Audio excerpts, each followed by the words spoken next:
Hello. Good morning. Good morning, Don.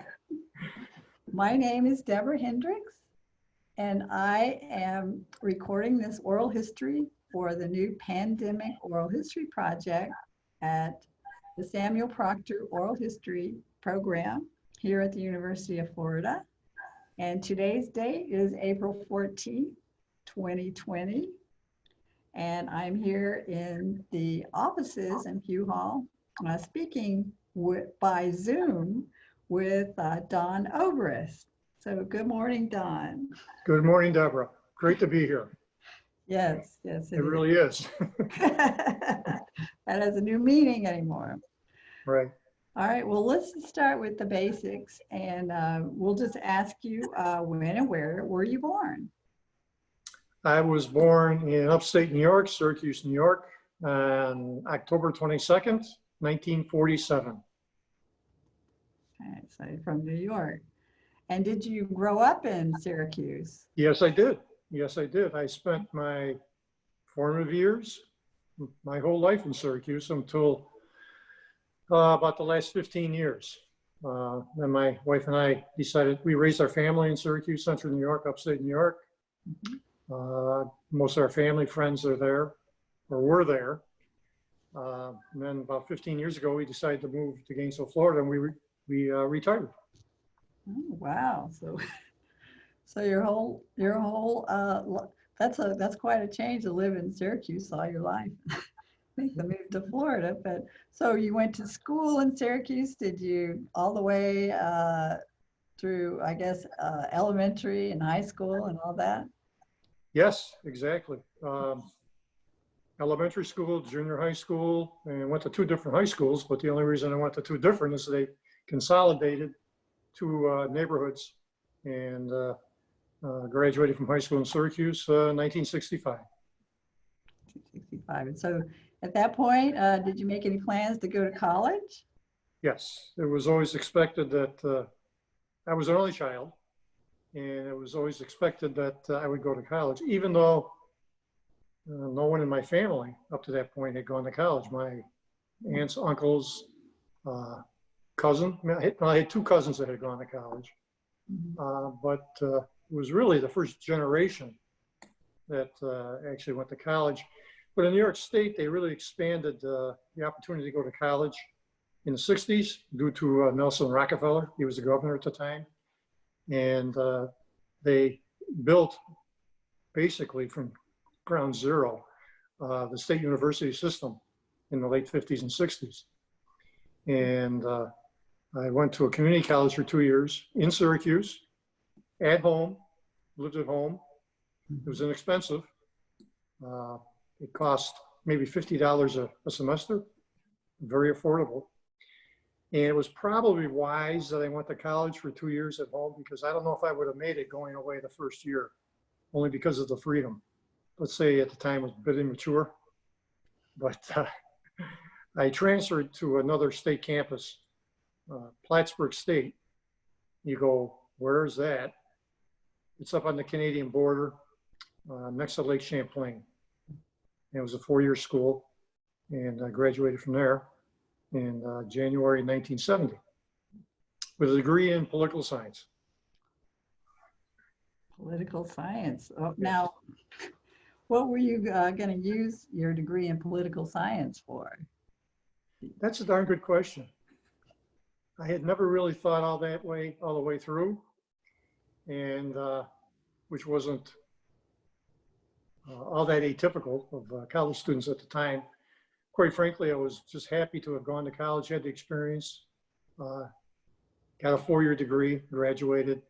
And then the expectation was in the family, of course, then you get a job, then you go to work. There was really no thought of graduate school, at least on my end. So, well, first, you got to realize this was during the Vietnam era. And of course, I lost my deferment at the time after I graduated from school. And I was in the first draft lottery, and I had a high enough number that I know I would have been drafted. So I had to do something. So I was fortunate enough to be able to get into the Army National Guard. So I got into that in January 1970 when I graduated. And that, of course, is a 6-year tour you have to do then, but you do a lot of that at home too. So that was a good thing. So I was able to basically continue on with my life from there. So I did the 6 months basic training and advanced training in the Army, came back home in October, and then started looking for work, for a job. What was I going to do? So I ended up working for Proctor Gamble. I got a job in sales and marketing with Proctor Gamble in Syracuse.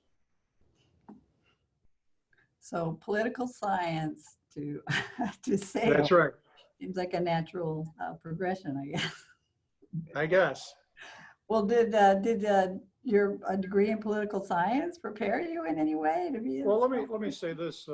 What my college experience prepared me for the interview and for the job I ended up with at Procter & Gamble. The type of person they were looking for, I pretty much fit the profile at the time. They weren't necessarily looking for a specific type of degree.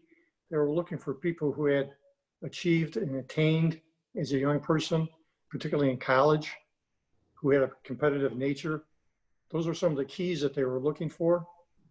And someone who could write, who could articulate and be expressive in their writing, because they felt that most of the communication at that time within the company, of course, was written communication. So that was very important to them. So some of the skill sets that they were looking for, apparently they felt I had those. So that's how I ended up with the job with Procter & Gamble. So I heard you say competitiveness. Do you think you describe yourself at that point as being very competitive? Not as competitive as I became as time went on, and as I worked and had a career and worked in business, but competitive enough, that's for sure. Well, did I hear you say you were, did you have any brothers and sisters? No, I was the only child. You're the only child, right? Yes, Okay. yes. Well, while we're on record, do you want to give me the names of your parents? Well, sure. My father's name was Arthur Obrist, and my mother, her maiden name was Schultz, Leona Schultz. And they were from that area as well? The same side of town, the north side, or when you're from Syracuse, you say the north side of Syracuse. Yeah, well, it's a dialect, I guess. And yeah, they met 1939, 1940, and I got married in June of 1941.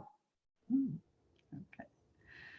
Well, just one more question about Syracuse. Was it a big town when you were there, growing up, or of course it Well, at the time, it approached about 250,000 at its peak, the city itself. But it's an old industrial city. So in the 60s, you could start to see the decline, and as many of these cities, it was the third largest city at the time in New York State. It was New York, Buffalo, Rochester, Syracuse. And then you had the flight to the suburbs. So the city, of course, the population declined, the tax base declined, and a lot of the industrial businesses, they had Carrier, the air conditioning company. They originated in Syracuse.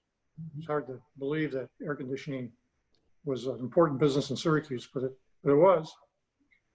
Porter Cable, Crucible Steel, Smith Corona typewriters, quite a few businesses like this that you would know the names. But of course, those businesses are gone from the city, and that helped caused the industrial base to decline, and people fled to the suburbs, and you saw a decline in cities. And I witnessed all that. I could see all that happening, of course, at the time. It's happening already. Yeah. Well, did you live in like the city limits, or? Yeah, I lived in the city. In the city. Yes. Wow. Okay. A city boy. I did not know that. All right. So So you got your job at Procter and Gamble, Yes. and how long did you? What did you do there, and how long did you stay there? I was with them for 12 years, Mhm. and I was in sales for 12 years in the central New York, western New York area. Um, I one of the best things that happened, though, they offered an educational program at Procter and Gamble, and I pursued an MBA when I was with them part-time, and they paid for it. Uh, all I had to pay for was maybe one course and a few books, and that was about it. So it was a terrific program they offered. And it was a 60-hour program, so that was quite a few courses you had to take.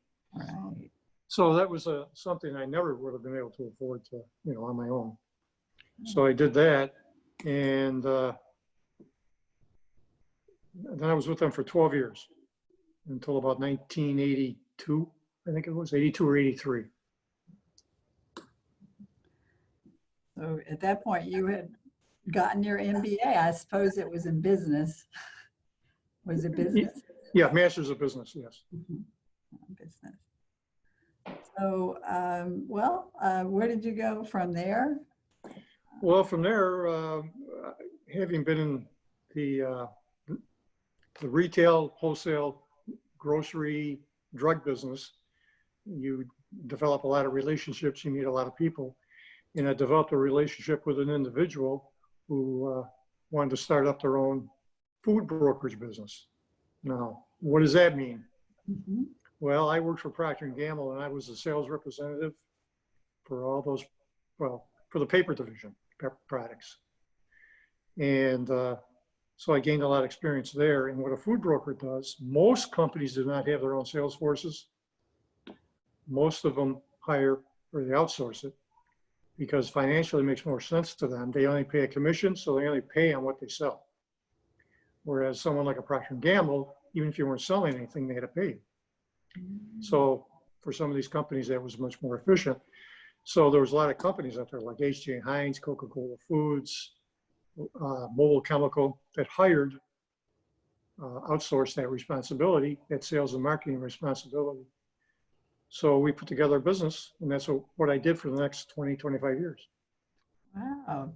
So it was your own business? You were. Yes, yes, Own yes. It was business. independent business in Syracuse, yes. And did you have like someone you worked with, or were you on Yeah, your it own? was myself, and as it ended up, we brought in 3 other people into the company. So it was 5 people that shared in that. Did you have a name for your company? It was called Seaway Marketing. Seaway. Is that SEA? SEA, like the St. Lawrence Seaway. Okay. Okay. Marketing. And so you basically were able to retire from there then. Is that right? Yes. I retired from there or left Syracuse in 2005. Mhm. We came down here, and the company had been sold. We had sold it to a national company. The whole business changed, you can imagine, Yeah. because the Walmarts of the world, the Costco's of the world, et cetera, it became the biggest and the best, the only ones that survived, the Safeways of the world, Wegmans of the world. And so we were able to sell our business to a national company that was consolidating brokers, food brokers all around the company, or the country. And so I left there in 2005, came down, and they asked me to work part-time from home for about 2.5, 3 years, which I did. Mhm. And thanks to the internet, I was able to do that. I was working from home. Mhm. So I officially retired in March of 2008. 2008. Okay. So basically, was this a logistics, or were you? Did your company do? Was it? Well, understand that products that are in grocery stores, most people would expect you walk into the grocery store, the stuff's there. The stuff is there, right? Well, it just doesn't happen that way. Companies develop products, they have to package products, they decide how to market products. They have to decide how to get them from their warehouse to the customer's warehouse. They have to build relationships. And that's what I participated in. That's what I did for those companies, what our company did for those companies in the upstate central New York region. Wow, that's a lot of I loved it. It was great because it was a real challenge because there's a strong sales function involved in that, of course. It also dovetailed nicely with a lot of interest I've always had in marketing, in products, how they get there on the shelf and how they're developed. For instance, I think we've all experienced that today with toilet paper. You laugh about that. We all laugh about that. But really, when you think about it, now people realize, well, how does it get there? I do expect it to be there. How come it's not there? Why isn't it there? What's the reasons for this? It doesn't just happen. No, we know that. So are the did you have any input in like creating new developments for that type of input was minimal. It depended on your company because most of those developments are from your large national companies. They have large marketing research companies, development capabilities, manufacturing capabilities. Where we came in was really how to help them sell the products in their area, how to market to the particular customers in the area they wanted to sell to, distributors. Okay. And we would also come up with ideas on how to sell in our area to their customers, to the customer's customer, to the consumer. We tie in with local groups.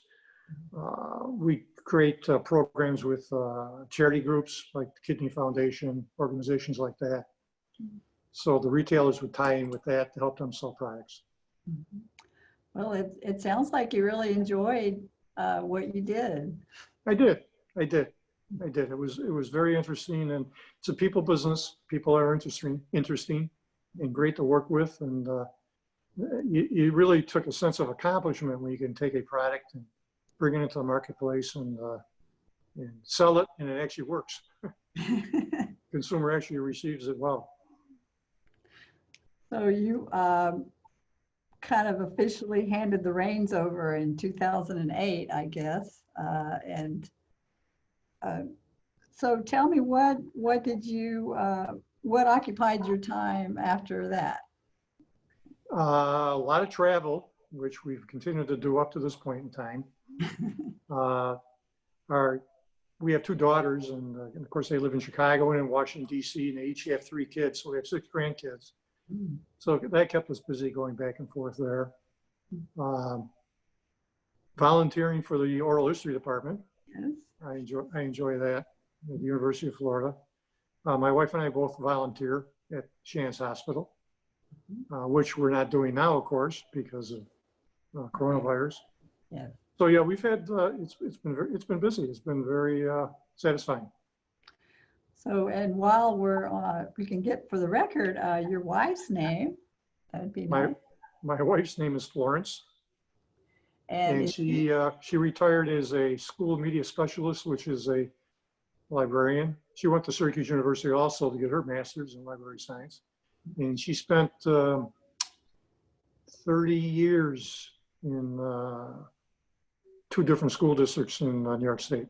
New York State. So that's where you met, in Syracuse? No, actually we met, it's kind of a funny story. We met in Plattsburgh in college. We both went to Plattsburgh, she being an English major. And we met in the dining hall because we both worked there. We both ended up working on the same line in the dining hall. That's how we met. And she actually grew up in Syracuse, outside of Syracuse, in a suburb, went to North Syracuse High School. She actually grew up probably 3 miles from my house where I lived. But there was like a barrier there because I was in the city, and of course she was in the county. I never went that way. I always went into the city, so to speak. So our paths never crossed, so we went to college. It was meant to be, I suppose. I guess it was. That's what she always says. Well, I think that kind of brings us up to the topic of our world history project here. Sure. And that is the big pandemic that we are currently in at this moment. Yes. So I guess we could start. I guess we could just start by asking, when did the pandemic really come on your radar? When were you aware that there was something going on? Well, two different things, pandemic and something going on. Something going on, quite frankly, in January. And the reason why, my wife and I we had spoken about this previously, had been in China from the 21st of October to the 29th. We left Shanghai on the 29th. So our radar was really attuned to what was going on. If we saw some news on China, we'd look at each other and go, yeah, I know, we understand, that's China, that kind of thing. Because the experiences we had, there was great experience, we really did have a marvelous time, real eye-opener. So we were really attuned to that. In January, we saw some news articles about something going on in China, in Wuhan province, I guess, or the city. So we kind of paid attention to that just because it said China, but not thinking very much beyond that. And then we saw in January, there was a case here in the United States. And that person, they said, had been from Wuhan province, had come back from there. So that's pretty much when it became on our radar, when we became aware of it. As far as evolving into this, well, that's another story that goes on. Well, I mean, there must have been some point when you realized that it was actually going to reach all the way from China to your life. Do you remember? Well, we thought, well, if it's in Washington State, that first case in January, why wouldn't it be somewhere else? Because someone who would come in from China or someplace else. But when it really, really impacted us and came on our radar is that we have a friend, actually it's my wife's friend, but it's from college and from Plattsburgh State. And we're all friends, but she lives in Milan and she has lived in Italy for about close to 50 years. She married an Italian and raised a family there, but we're in communication with them and have been. We've kept that communication going. And having lived in Milan, she was keeping us updated on what was going on there and the nature of the pandemic there, how serious it was. And then progressively, day to day to day, how they kept shutting things down in Milan. And at that point, we began to realize, oh, wait a minute, China, Washington, then there was other cases in the States, what's happening in Italy, that could happen here. That might happen here. And unfortunately, most of the leadership in the country at the point was still in denial. But we didn't think that. So we were going to go to Chicago on the 10th of March to see our daughter. And we were beginning to wonder, well, should we do this? Should we go? Even though there was really no direction from the government, from the airlines at the time. And I'll never forget this, on the 9th, in the morning of the 9th of March, I checked our flight and it came up and said, there's a waiver available. You can get a voucher for your flights through the end of April. And my wife and I looked at each other and said, I think we ought to think about taking a pass on this particular trip and see what develops from there. So we did. So basically since the 10th of March, and today is, what's the date today? 14th. 14th of April? Over a month ago. Yeah, we've been here since then. Okay. Wow. So that's even earlier than all of the kind of shutdown here. Yeah. In Gainesville. Yes. Well, I went on the last day we volunteered at the hospital. Flo volunteered on the 8th. I think that was a Monday. I volunteered on the 9th, and I volunteered in the gift shop. A lot of people coming in. And we decided at that point that was going to be it. We were not going to volunteer. Now, to be fair to the hospital, they did shut down volunteering in the NICU unit, which is where my wife volunteers, only 2 weeks after, I believe. Maybe a week after. They may have done that earlier. But as far as the rest of the volunteering, they said, no, it's safe, no problem. You know, you can, you know, come in. And I just took the stand that, look, this is a hospital. We see what's going on in the past, our concerns. I'm not going to volunteer. And I told the office that, and they said, well, we understand that's, everyone has to make their own decision. Well, within a couple of weeks, that decision was made for us. They ended up eliminating or stopping anyone volunteering also.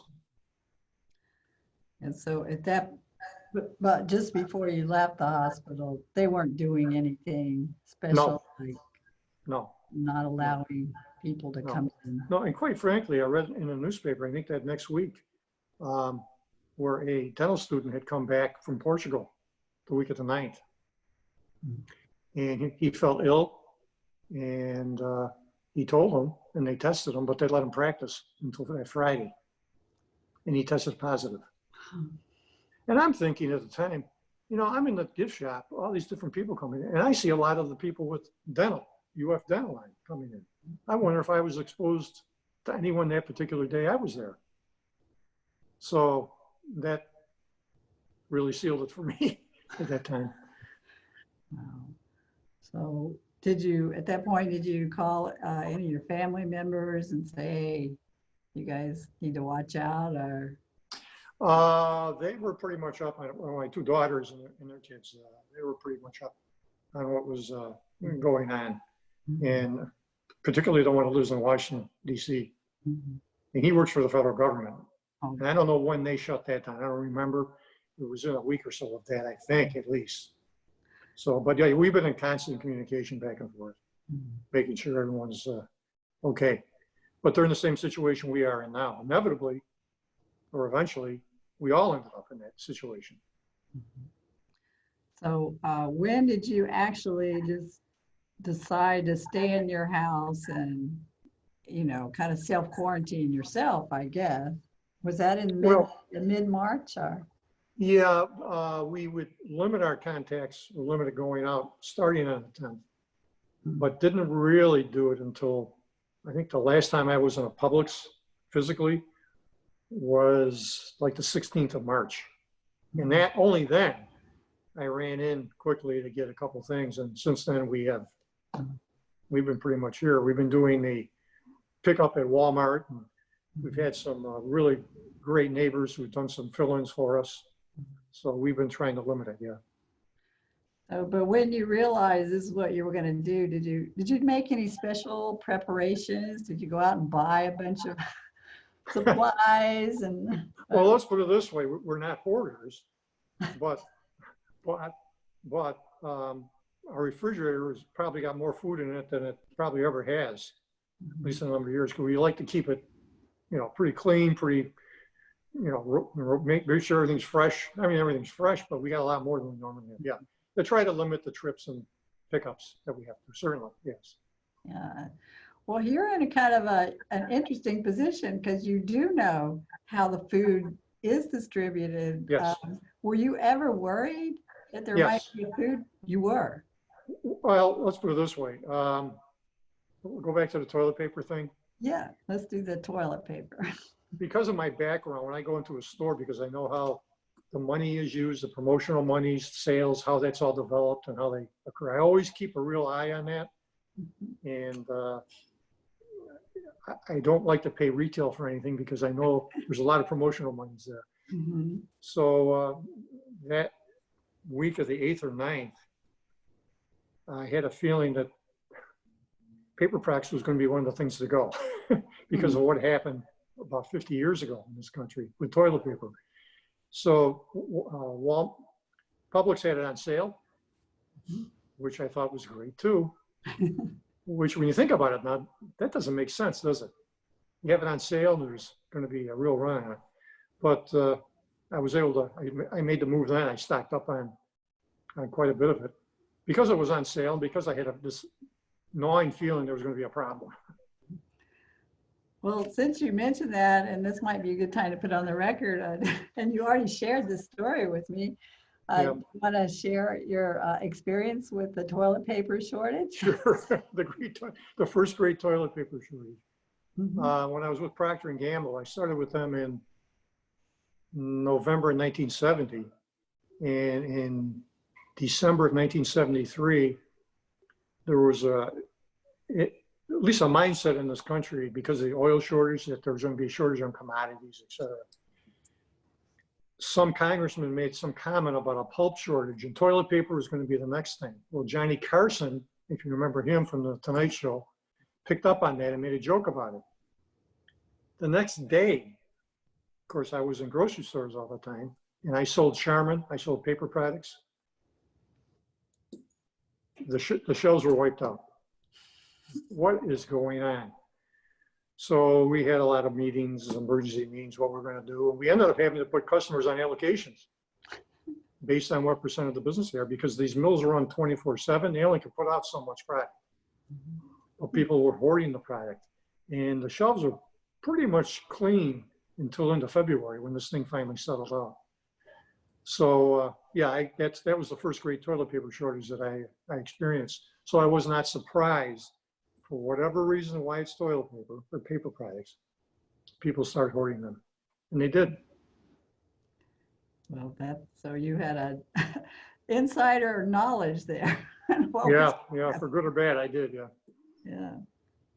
Let's put it this way, Deborah. I had history there. At least I had seen what happened in the past. It didn't take any great wisdom. It's just that it didn't surprise me. Well, there doesn't seem to be any like real shortage of anything. I mean, eventually gets there. Well, the concern I do have going forward is that people are falling sick in these manufacturing facilities, and people could fall sick in the distribution facilities. That could cause, there's enough product, there's enough food in this country, there's no problem with that. It's a matter of continuing manufacturing and continuing uninterruption of the distribution chain.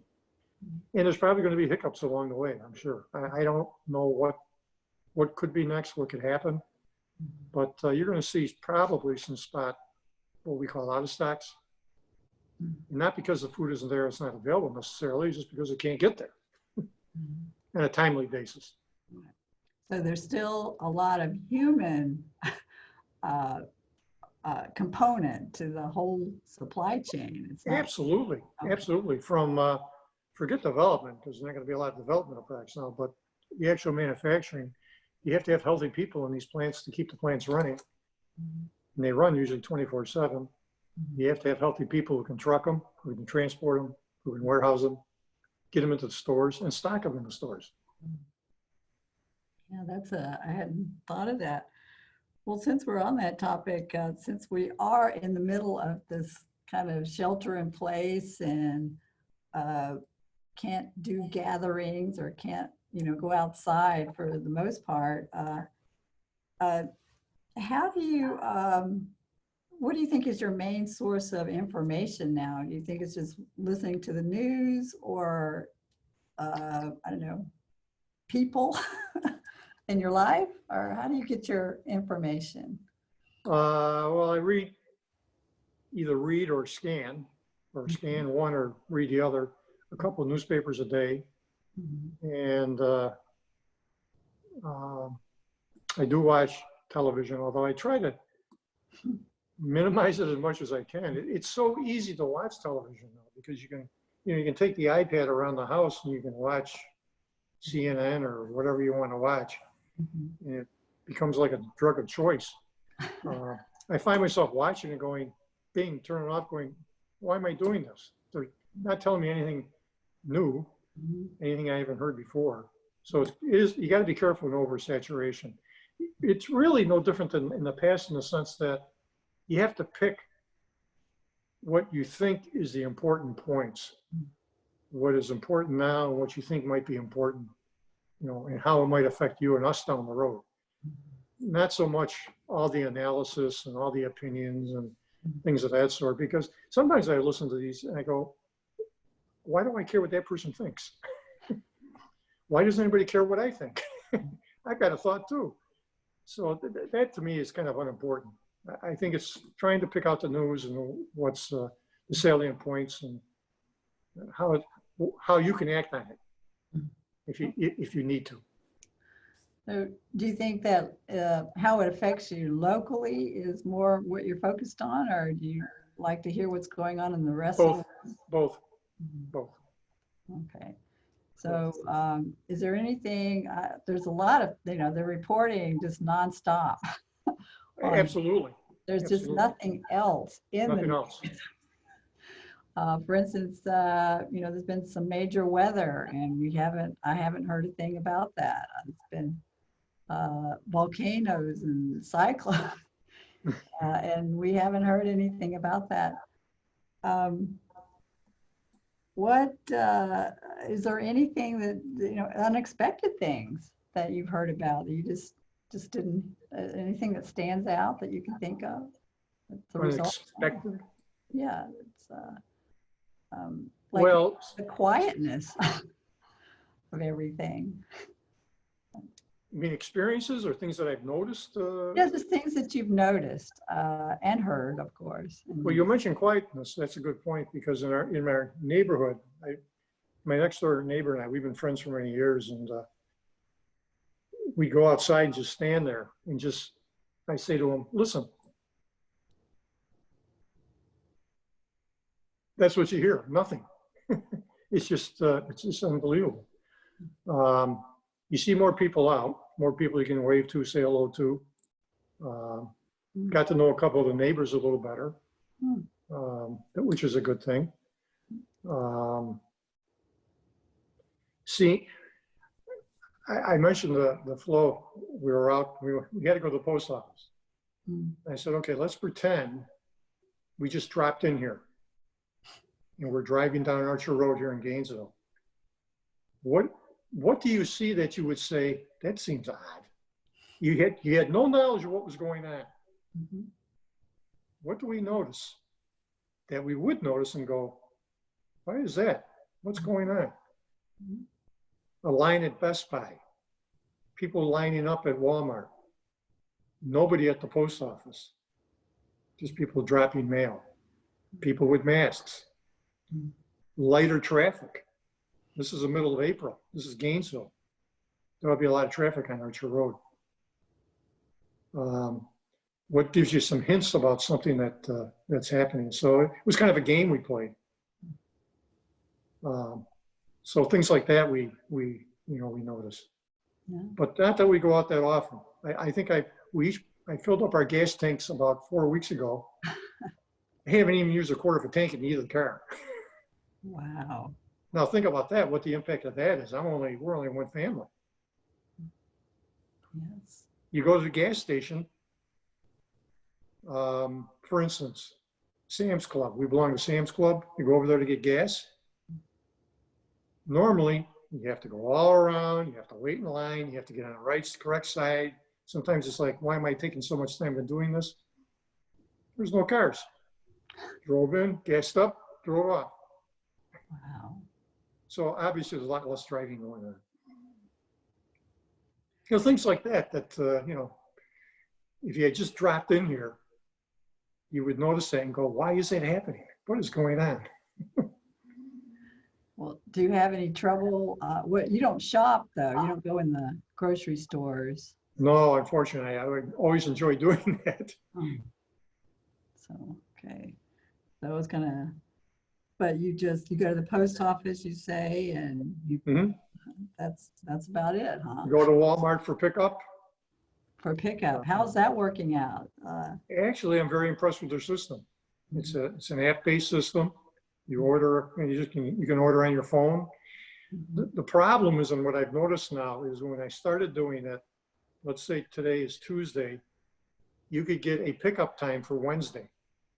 Then it extended, couldn't get the next day, you could get the day after. And then I noticed the only way I could get a day after was to get up at 6 o'clock in the morning to get a time for the day after. Now, on Monday, yesterday, I went in, I could only get a pickup time on Friday, which means there's a lot more people that have picked up on the system or on that service that they've got. So you have to think, do a lot of forward thinking for little things like that. So is it just a drive-up window or? When you drive up, it's a terrific system because when you leave the house, you check in because they say your order's ready. You check in, you drive over to the Walmart store. They're actually, through GPS, following you, and they tell you you're going to be here in 10 minutes. You're going to be here in 15 minutes. So they know when you're there. When you get there, it comes up on your phone and says you have arrived. And then you have to tell them what parking spot you're in because they're all numbered. Where you're parked, the number, the color of your car, and that's it. And they come out to you. And they put everything in the trunk, and you're done. You drive away. So I was going to ask you some of the major changes. That's a big change, or you didn't do that before, did you? Oh my gosh, no, no, not at all. No. Oh. I need to go into a grocery store and need to compare prices and need to compare products and need to feel like I get the best deal.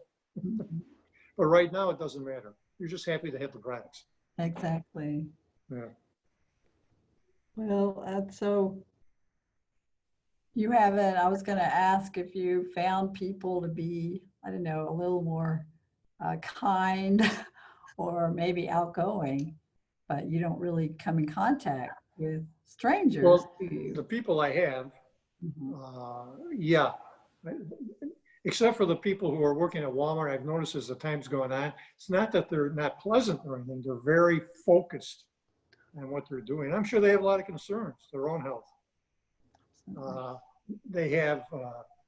I asked them how many people they put through in an hour. They can put through up to 20, 25 pickups in an hour. And they have pickups from like 8 or 9 in the morning till 5, 6 at night, I think, maybe even later than that. So they are really, really working hard. My hat's off to those people. It's a lot. It is, it's a lot. Yeah. Well, let me ask you, do you feel safe right now? Do you feel? Right now, yes. Yeah, I feel safe, secure. My wife and I have each other. We're lucky. We're healthy at this point. Our refrigerator is full. And our kids seem to be doing okay. The grandkids are doing online school. We've been fortunate. I mean, based on what you've been dealt here, we've been fortunate at this point. Yes. Now, for the long term, that's another problem, but it's another issue, of course. That is another issue. Do you think we'll ever go back to the way it was after all this? I really do. Not exactly. I mean, there'll be a lot of effects in terms of use of internet, how people do business. I think over a period of a few years, when I say a few years, it'll be people interacting the same as they always have. My concern is the economy. I have a real concern about that. Will the government do the right things? I think they have at this point, particularly the Fed. They've really been the driver of this. The rest of it's also political. It's difficult to tell if the programs they developed are right and how they're working and how they're executed. It's a little easier for the Fed, I suppose. And then, not only that, getting us through that, okay, that's fine. Hand out $1,200 checks, make interest rates 0 or below, government buy bonds, etc. Well, what's the ramifications of this after, down the road? There has to be ramifications and effects, and I'm just not smart enough. Everyone can have an opinion, I suppose, on it, but where is that going to be? How that's going to net out that's such an unknowable. That concerns me. Not that I can do anything about it. I can try to prepare my own mind or my own personal life as much as I can, what I think will happen, but we just don't know. Now, I don't want to be a downer. I don't want to be negative. You have to be optimistic. You can't live like that, being a downer, but you know there's going to be effects for your kids and for your kids' kids. I think that's probably what concerns me more than anything. I worry about them. I don't worry about myself so much. I'm more optimistic, and I just hope they're resilient enough and to deal with all this, because it's not going to end today. It's not going to end tomorrow. It's not going to end for a long time. Long time. And I think just like you say, the economic aspect of this, which we haven't. Oh, haven't scratched the surface. Yeah. Yeah, I mean, it's the whole world. Well, you're exactly right. And we're so intertwined, and that can't be unraveled. If that becomes unraveled, that's going to be a disaster. That would be a disaster. That's one of my concerns, that people will become more inward. The system we've built over the past 70 years after World War II, the intertwining of our relationships, economically, financially, if that blows apart, that's one of the things I worry about. Right. Well, I guess I'll ask one more question. Okay. And that is, what is the first thing you're going to do when the restrictions are lifted and you can at least leave the house? Well, I don't know how that's going to be done. That's the problem. And I think it'll have to be gradual. Although here in Florida, the governor might say, okay, the light switch is on. That could happen. If that happens, I'm not going anywhere for a while. I'm going to take a wait and see attitude, continue the way I'm living, and see where this goes for a couple of weeks. I will not feel secure. If they do it on a gradual basis, but the problem is we don't know where this virus is, where it is in different communities, who has it, who doesn't have it, who's asymptomatic is an example. You could say a region looks like it's in great shape, so let's open that region. What happens from there? I'm going to take a wait and see attitude as much as I can within reason. I don't want to become a hermit. I don't want to interact with people. I don't want to not interact with people. I want to interact with people. But I think I'll be exceedingly cautious for a while. And what exactly that means, does that mean I'm just going to stay here for another couple of weeks? I'm not sure yet. I'll have to decide. We'll decide at that time. Well, for sure, it's going to go on for a little while until we can get the vaccine.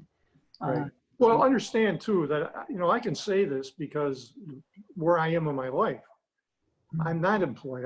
I'm retired. I don't have to go to work. I don't have children. You have to teach, go to school, etc. So from a personal standpoint, those are concerns for my personal safety and security. I don't have to be concerned about. I don't have to go into an office. I don't have to go into a manufacturing facility. I don't have to go into a hospital. I don't have to do this. I have a choice. A lot of people are not going to have that choice, I'm afraid. That's true. Well, Don, I think that's all the questions. We've talked a good while. And you know how this goes, being an interviewer yourself.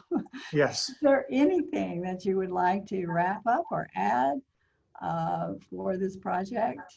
Now's your chance. Well, it really, you say what's going to happen next, it really depends on the people, as anything does. You can take a dismal view of it, a dismal view of the human condition, human nature, or take a more upbeat. We have to take more of an upbeat. I think over long term in history, it's more upbeat. So I think we have to look at the positive end of it and hope that all turns well, and that we do what we can do as individuals to make it all turn well. And probably one of the main things is to treat each other well, treat each other sensibly. I think then we'll come out of it okay. And we need good leadership. Clearly. We have to have faith in that leadership to make this thing all come out well. We'll sort through all that, I'm sure. Well, I think that's all the questions I have, and I'm going to stop recording, but stay on the line. Okay, I'm just thank gonna you, stop Deborah. recording. Thank you so much, Don. So I'm Okay. going to stop this recording. And